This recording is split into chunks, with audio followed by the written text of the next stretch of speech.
All right, so today we're hopping in a time machine. Ready. Always up for a little time travel. Where are we headed? This time it's the Renaissance. Michelangelo, da Vinci, the works. The era that redefined beauty and genius. But use a time machine, not just a museum tour, so there's got to be more to it. You bet. We're diving deeper than just the masterpieces. Into the DNA of the Renaissance itself. I'm intrigued. Tell me more. Think cultural earthquake, not just a tremor. We're uncovering why it happened, what made it tick. And why, after all that brilliance, did it fade? So many questions. Let's start with the basics. What was the scene like back then? Picture Italy, 14th century. But here's the catch. It's post-Black Death. Oh, wow. So not exactly a party atmosphere then. More like rebuilding from the ground up. But here's where things get interesting. The Black Death, as awful as it was, actually shook things up. Shook things up how? I mean, people were starting over in the most devastating way possible. Imagine, feudalism, the system of the time, it starts to crumble. With so many lives lost, the peasants who survived, they had a new kind of leverage. Because there were fewer people to work the land, right? Their skills were suddenly in high demand. Exactly. It's like a morbid game of supply and demand playing out on a societal level. And I'm guessing this is where our Renaissance players enter the scene. Enter the merchants. Not just traders, but savvy investors swimming in cash with a taste for the finer things. And they see an opportunity. To shape the world in their image. They become patrons of the arts, but not just for the love of beauty. Oh, absolutely not. These were shrewd operators. Yeah. Supporting artists like Michelangelo was a power move. It's about legacy. It's saying, look at us, we're shaping culture. I'd love to be a fly on the wall at one of those Medici family dinners. Michelangelo, darling, another sculpture. Tell me more. But first, pass the grapes. Right. It's fascinating to think about the conversations, the exchange of ideas. They knew that art and knowledge, these weren't just luxuries, they were tools. Tools to elevate society, to Yeah. signal a new era. But it wasn't just about the money, right? Something else was brewing, a new way of thinking. Absolutely. And they found inspiration in a surprising place, the past, ancient Greece and Rome. The Renaissance's love affair with the classics? But why? Were togas really that cool? It wasn't about fashion, it was about knowledge. They unearthed forgotten philosophies, rediscovered principles of art, architecture, even democracy. They were like, hey, this ancient wisdom, maybe it's not so ancient after all. They used it to re-examine their world, to challenge the status quo. It was a renaissance in the truest sense of the word, a rebirth. So we've got newfound wealth, rediscovered knowledge. What's the next ingredient in this Renaissance recipe? That's where humanism comes in. Humanism.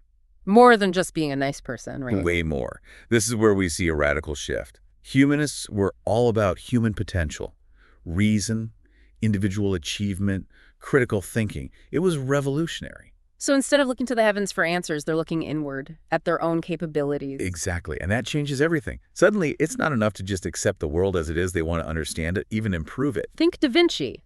Painter, scientist, inventor, engineer, the original Renaissance man. Talk about overachieving. He embodied that humanist ideal, striving for knowledge in all its forms, that drive to explore, to create. It's contagious, isn't it? Absolutely infectious. But we'll have to save that part of the story for after the break. But all these amazing ideas, this energy, it needed an outlet, right? A way to spread beyond those Medici dinner parties. And it found one. Enter Johannes Gutenberg, mid-1400s, with his printing press. Talk about a game changer. Okay, printing press, big deal. But we print things all the time now, so what's the big whoop? Imagine every single book, every copy of every text had to be handwritten. It took ages. It was crazy expensive. Knowledge was basically reserved for the elite. And Gutenberg's invention blows that whole system wide open. Exactly. Suddenly, books are cheaper, ideas are multiplying. It's like the Renaissance went viral. Literacy rates must have skyrocketed. They did. People are debating new theories, challenging old assumptions, all thanks to this invention. But I bet not everyone was thrilled with this free flow of information, especially when some of those new ideas directly challenged the powers that be. You're talking about Copernicus, right? Publishes his little theory about the Earth revolving around the sun. Talk about shaking things up. Not exactly what the church wanted people to hear. It's a good thing social media wasn't around to fan those flames. Right. Though they had their own versions of that back then, too. But you're right. It was a total upheaval of the accepted worldview. And those ripples, they spread far beyond astronomy. It planted the seeds for the scientific revolution, for challenging long-held beliefs. But even cultural big bangs like the Renaissance, they don't last forever, do they? Every party has to end sometime. So what happened? Why did this era of incredible progress, this flourishing of art and knowledge, why did it fizzle out? It's complicated. There wasn't one single cause. Think of it more like a recipe for disaster. Okay, so what went into this recipe? Give me the rundown. First ingredient, religious turmoil. The Protestant Reformation throws a wrench into the whole system, People questioning the church's authority, demanding change. leading to some pretty intense debates, even wars. Yeah. And meanwhile, Italy, the birthplace of our beloved Renaissance, is caught in the middle of a power struggle. Between ambitious European powers, right? It's like a tug of war with Italy as the rope. A recipe for instability. Yeah. Add in invasions, political maneuvering, it all adds up. So you've got internal struggles, external pressures. Not exactly the ideal environment for creativity and innovation to thrive. It's like trying to paint a masterpiece while your studio is on fire. A rather dramatic image, but I get your point. And here's a thought. Some historians believe that the very thing that made the Renaissance so special, so vibrant, also contained the seeds of its decline. Now that's a twist. How can success possibly lead to failure? Think back to that emphasis on individualism, the celebration of personal achievement, the drive to stand out. Right, the idea of the Renaissance man, someone who excels in many areas. Exactly. But some argue that this focus on the individual, while great for innovation, may have also started to erode the sense of community, of shared purpose that defined the early Renaissance. So it's like a double-edged sword. This individualism that fueled so much creativity also planted the seeds of disunity. It's a debate that still has historians going back and forth. Did the Renaissance become a victim of its own success? Did that focus on the I overshadow the we? It's fascinating to consider. And it makes the Renaissance even more intriguing, don't you think? It wasn't all sunshine and sonnets. There was a darker side to all that brilliance. Absolutely. It reminds us that history is never simple. It's full of contradictions, complexities. And it's those contradictions that make it so captivating, right? Exactly. Because in the end, the Renaissance, for all its triumphs and tragedies, it left an undeniable mark on the world.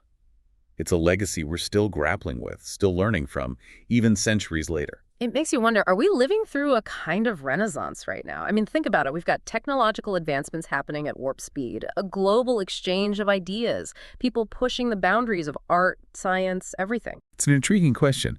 Are we in the midst of a new Renaissance? Or maybe it's a continuation of the same spirit, just in a different form. That spark they ignited centuries ago, maybe it's flickering back to life, fueled by the very things they championed.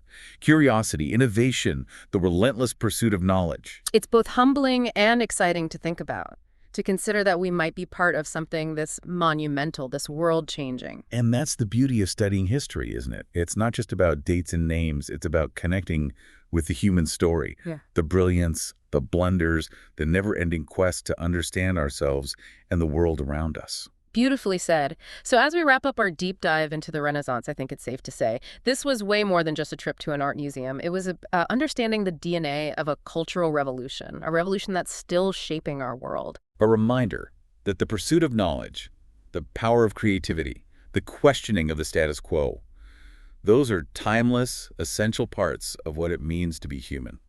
And on that note, we leave you with this final thought.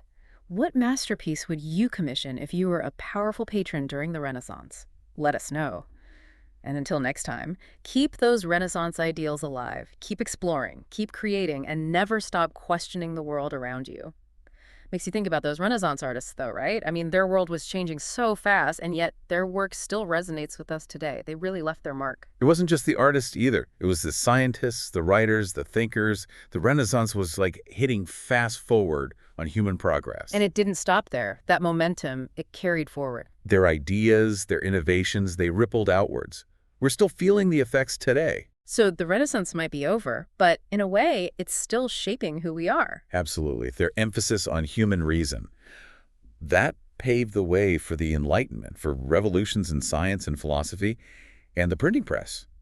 It didn't just disappear, it evolved. It laid the foundation for mass communication, for the constant flow of information we have today. It's mind-boggling when you think about it. This era, centuries ago, it planted seeds that are still growing. It makes you wonder, are we living through a kind of renaissance right now? Seriously, look around. Technology is exploding, ideas are spreading globally at warp speed. Are we in the middle of a new renaissance? It's an exciting thought, isn't it? Maybe it's not a repeat, maybe it's a continuation. That same spirit of the Renaissance, that drive to explore, to create, to challenge, it's still alive and kicking. It's both humbling and inspiring to think about. And that's the power of history, isn't it? It connects us to something bigger than ourselves. The Renaissance, for all its triumphs and failures, it reminds us that we're part of this incredible human story, a story that's still being written. And that's a perfect place to wrap up our deep dive into the Renaissance. It was a wild ride, wasn't it? From plague to patrons, from masterpieces to the printing press, we covered it all. And we learned that the Renaissance wasn't just a moment in time, it was a mindset, a spirit of curiosity, innovation, and a belief in the power of human potential. And that's something worth holding on to. So, as we sign off, we leave you with this. What masterpiece would you commission if you were a Renaissance patron? Let us know. And until next time, keep exploring, keep creating, and keep those Renaissance ideals alive.